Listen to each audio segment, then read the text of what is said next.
জয় পাতাল ভুবনেশ্বর বাবা কি জয়। ভয় পেও না, সাহস করে নেমে যাও। আমি কথা বলছি আমার গা কাটা দিচ্ছে জানো তো। Good morning everyone and welcome to my new blog. আজকে আলমোড়ায় আমাদের সেকেন্ড ডে। স্নান করে তৈরি হয়ে নিয়েছি, এখন ব্রেকফাস্ট করব, তারপর এখান থেকে সোজা চলে যাব চাকৌরি। তবে রাস্তায় সাইট সিন করতে করতেই আমরা যাব। আর এই আলমোড়ার ওয়েদার এত ভালো না জানো তো, এতটুকু তো গরম নেই, ঠান্ডাও সেভাবে না জানো তো, খুব সুন্দর মিষ্টি একটা ওয়েদার। আমাদের কলকাতায় ডিসেম্বর মাসের সকালটা যেরকম হয়, তাই না বাবু? হ্যাঁ, ডিসেম্বরে সকাল যেরকম হয় আমাদের কলকাতায় ঠিক সেরকম। খুব বেশি ঠান্ডা না, মিডিয়াম ঠান্ডা, বেশ ভালো লাগছে। এখনো বাইরে বেরোয়নি, চতুর্দিকে তো জানলা আটকানো, কাচ দেওয়া, বুঝতে পারছি না ভেতরে। বাইরে আগে যাই, তারপরে সেরকম হলে জ্যাকেটটা নেব। এখন মোটামুটি একটা টি শার্ট পরেই আছি। আর এখন করবো ব্রেকফাস্ট। আজকে আমাদের পাউরুটি আছে, এখানে পিনাট বাটার আছে, জ্যাম, ডিম সেদ্ধ আছে, কলা, আর কেটলিতে আছে চা। তোমার সকালে পুরি সবজিও ছিল, আলু পরোটাও ছিল। সকালবেলা সেই তেল বা মশলা খাবো না, তার জন্য তেল বাটার ব্রেড। আবার এখন 4 থেকে 5 ঘন্টা জার্নি আছে, তো আমি তেল ভাজা জিনিস খাবো না। আর এই হয়েছে আমাদের আর একটা রুম, আমার বোনদের ঘর। এই হচ্ছে বেড। বাবা, এখানে আবার এখানে ফায়ার প্লেসের ব্যবস্থা আছে। ও সঞ্জিত, ফায়ার প্লেসের ব্যবস্থা আছে তোমাদের?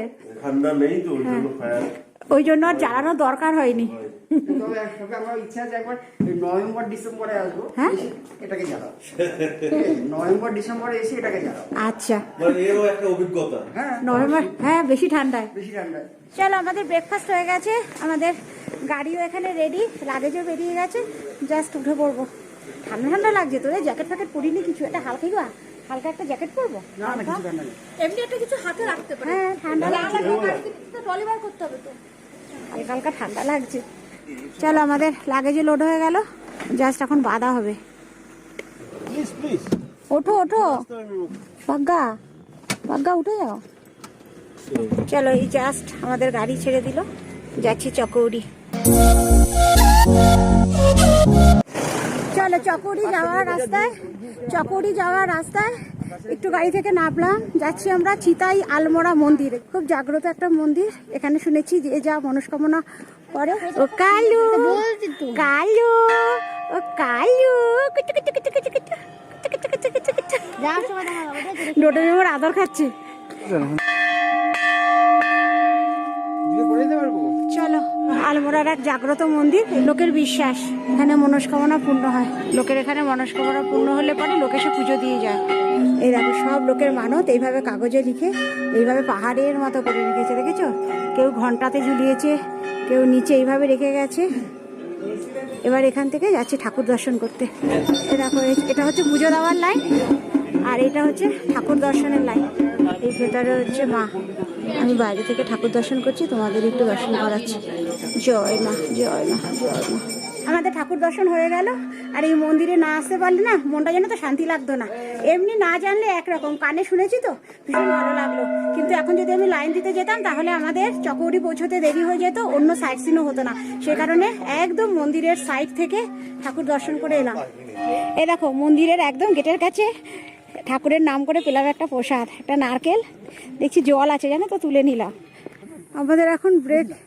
প্রসঞ্জিৎ, সাবধান, কোথায় চলে গেছো? একদম নিচে, ওখানে চাষ হচ্ছে, দেখো ধান, গম, ভুট্টা এগুলো চাষ করা হয় এই জায়গাটায়। উপর থেকে কি ভালো লাগছে না? ওখানে গাছের আঠা নিয়ে চলছে এক্সপেরিমেন্ট, কালো আঠা না সাদা আঠা। आग लगी होगी ना, कुछ जल गया, गिरेगा ताकि। कौन आग लगा? फॉरेस्ट में जाते আগুন জ্বালিয়ে দেয় তো জঙ্গলের লোকেরা, জঙ্গলের লোকরা আগুন জ্বালিয়ে দেয়। नहीं सकते ना इसको, काटते पारबे ना তুমি। आग के बहाने जलेगा, अपना हवा चलेगी। এই যে আঠাটা বেরিয়ে যাচ্ছে না, এগুলো সীসা তৈরি হয়। এইটাই যে যেটা হাত দেবে না দিলে কালো হয়ে যাবে একদম। চারদিকে কেউ কোথাও নেই, শুধু আমরা। আলমোড়াতে ওই মন্দিরটা দর্শন করার পর প্রায় 2 ঘন্টা জানো তো আমরা গাড়িতে আজকে ট্রাভেল করেছি। এবার অনেকটা টাইম হয়ে গেছে, আর একভাবে গাড়িতে বসে থাকা ড্রাইভারেরও কষ্ট, আমাদেরও কষ্ট। সেই কারণে গাড়ি ওখানে আমাদের সাইড করা হয়েছে। ড্রাইভার দাদাও নেমে গেছেন, আমরাও নেমে গেছি, একটু হাত পা ছাড়িয়ে তারপরে আবার গাড়িতে উঠে যাব। আজকে চকৌড়ি যেতে যেতে আমাদের দুপুর গড়িয়ে বিকেল হয়ে যাবে। আজকে আবার তার মধ্যে পাতাল ভুবনেশ্বরও যাওয়ার কথা। ওই দেখো, ছবি তুলতে কোথায় চলে গেছে দুজন। চলো, সবাই আবার গাড়িতে উঠে গেছে, বেরিয়ে যাই। চলো, এখন 1:30টার মতো বাজছে, এখান থেকে লাঞ্চটা করে নিই আগে। সামনে আর লাঞ্চ করার জায়গা নেই, এখান থেকে আমাদের লাঞ্চ করে নিতে হবে। এই আমাদের উত্তরাখণ্ডের লাঞ্চ। আজকে গরম গরম চিকেন কারি, রুটি, সবজি, স্যালাড, রুটি, ভাত, সবজি, মাছ। তাহলে আমাদের লাঞ্চ হয়ে গেল। লাউ সবজিটা ভীষণ ভালো হয়েছে। মাছ খেতে পারিনি, মাছ আজকে আমরা তিনজনে মাছের ঝোল ফেলেছি। না, এদিকের তো খাবারের টেস্ট তো আমাদের জানা নেই, বাঙালিদের মতো হবে না। তো তারপরে যেটা হয় আর কি স্বাভাবিক, মানে তৃপ্তি করে খাইনি মাছের ঝোলটা আমরা। লাউ সবজিটা ভীষণ ভালো হয়েছে, লকি সবজি। পিছনে গাড়ির লাইন দেখো, পার্কিং এ বিশাল লাইন, সব পাতাল ভুবনেশ্বরের লাইন।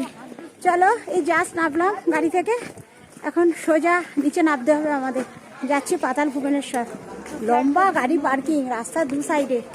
কতটা লাইন হবে এখান থেকে বুঝতে পারছি আমরা, বিশাল লাইন হবে। চলো, এই হচ্ছে পাতাল ভুবনেশ্বর বাবার মন্দিরে ঢোকার গেট। এই যে সিঁড়ি, বাবার পুজো দেবো। এখান থেকে একটু ডালা নিয়ে নিচ্ছি। বেলপাতা দিজিয়ে बहन जी, বেলপাতা। বেলপাতা পাওয়া যাবে না।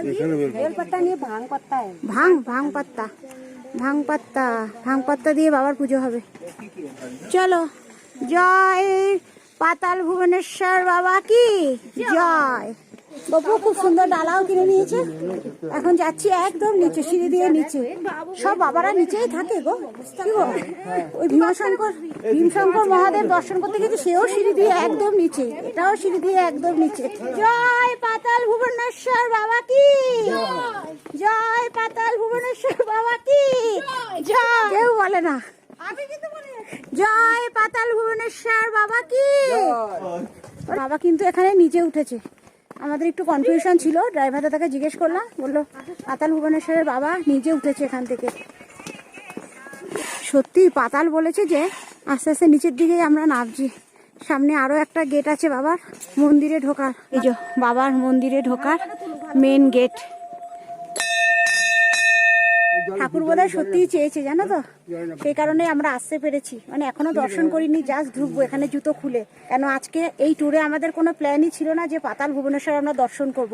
আমাদের ড্রাইভার দাদা বললেন যে চকুরি যখন যাচ্ছেন আপনারা একেবারে পাতাল ভুবনেশ্বরটা দর্শন করে যান, সেই কারণেই আমাদের আশা এবং দর্শন করা। এখনো দর্শন করিনি, জানি না ভেতরে ক্যামেরা অ্যালাউ করছে কিনা। যদি অ্যালাউ করে তোমাদেরও দেখাবো। এখানে জুতো খুলে, সবার জুতো আমাদের ওইখানে। চলো এবার ভেতরে যাই। এইখানে এসে শুনছি ক্যামেরা জমা রাখতে হবে, যার জন্য আর ভিডিও করা যাবে না। এখান থেকে আমাদের টিকিট কাটতে হচ্ছে, এখানেই ক্যামেরাও জমা দিতে হচ্ছে। আমাদের ঠাকুর দর্শন হয়ে গেল। একেবারে গুহার নিচে চেন ধরে ধরে আমরা গেছি, জানো তো। দুঃখের বিষয় তোমাদের দেখাতে পারলাম না। বাবার নাম করে একটু আরতি করি। 20 বছর আগে এসেছিলাম বলেছি না, কিন্তু তখন আমরা দর্শন করতে পারিনি। ঠাকুর স্বাদ হয়তো তখন দেয়নি, আমাদের স্বাদ দেয়নি ঠাকুর। একটা লিঙ্গ এখানে রয়েছে, বাইরে তার পূজা অর্চনা চলছে। ভেতরে তো ধূপ মোমবাতি জ্বালানোর নিয়ম নেই, সে কারণে বাইরে ছোড়া। এখানে একটু মন ভরে বাবাকে একটু আরতি করছি। জয় পাতাল ভুবনেশ্বর বাবা কি জয়। ঠাকুর দর্শন করার পর মনে হয় যেন আমাদের জীবন ধন্য হয়ে গেল, এরকম মনে হচ্ছে। কেন জানো, যে কোনো কষ্টের পরে মানুষ যদি কিছু পায়, সেটা কি মনে হয়? মনে হয় আমাদের পরম পাওয়া, পরম তৃপ্তি। আজকে ঠিক সেরকম একটা অনুভূতি হলো। এত কষ্ট করে গুহার মধ্যে সেই চেন ধরে ধরে আমরা নিচে নেমেছি, তারপরে গিয়ে বাবাকে দর্শন। ওখানে কি নেই, গঙ্গোত্রী যমুনোত্রী কথা আছে যে এইটা দর্শন করলে 4 ধামের দর্শন কিন্তু সমান কাজ হয়। সত্যি বলছি, এখানে না আসলে জানতাম না এখানে এত জিনিস রয়েছে। যারা আসেনি তারা পারলে কষ্ট করে, অবশ্যই এখানে কষ্ট করে একবার নৈনিতাল আসো এবং চকৌড়ি আসো, অবশ্যই তোমরা পাতাল ভুবনেশ্বরটা তোমাদের ট্যুরের মধ্যে রাখবে। খুব ভালো লাগবে। একটু কষ্ট হবে কিন্তু মানে মন থেকে বলছি, কিন্তু ভয় পেও না, সাহস করে নেমে যাও। ভিতরে ভয়ের কোনো ব্যাপার নেই, বাবাই তোমাকে নিয়ে যাবে তার নিজের জায়গা। ভাষা নেই, প্রকাশ করার ভাষা নেই। এত ভালো লেগেছে ঠাকুর দর্শন করার পর। আমি কথা বলছি, আমার গা কাটা দিচ্ছে, জানো তো। ঠাকুর দর্শন করার পর মনটা আজকে এত ভালো লাগলো। যাই হোক, চলো চলে যাই। একেবারে নিচে গাড়ি দাঁড়িয়ে আছে, এখন আর কোথাও না, সোজা হোটেল আমাদের, চকৌড়ির হোটেল। চলো ঝটপট জুতোগুলো পরে নি। বাবা না খুব সুন্দর পা ধোয়ার ব্যবস্থা, হাত ধোয়ার ব্যবস্থা। গত বছর আমরা গিয়েছিলাম তোমার গুয়াহাটির তোমার ভীমাশঙ্কর মহাদেব দর্শন করতে, আর এবছর দেখো এটাও আমাদের কপালে হয়তো ছিল। এত ভালো একটা জায়গায় আসলাম, শিবের এক জ্যোতিষলিঙ্গ দর্শন করলাম, ভীষণ ভালো লাগলো, মনটা ভালো হয়ে গেল। চলো একেবারে গেট থেকে বেরিয়ে গেলাম, সোজা গাড়ি। এই মাম্মাম মেশো কোথায়? ডোডো মাম্মাম মেশো। জয় পাতাল ভুবনেশ্বর বাবা কি জয়। চলো, রোডমিমা উঠে গেছে, আমার সিট সামনে। হাঁপিয়ে গেছে, সব আইসক্রিম নিয়ে ঢুকেছে, নামতে গিয়ে হাঁপিয়ে গেছে। ঘুরি ঘুরি বৃষ্টিও শুরু হয়ে গেছে। জাস্ট আমাদের গাড়ি ছেড়ে দিল,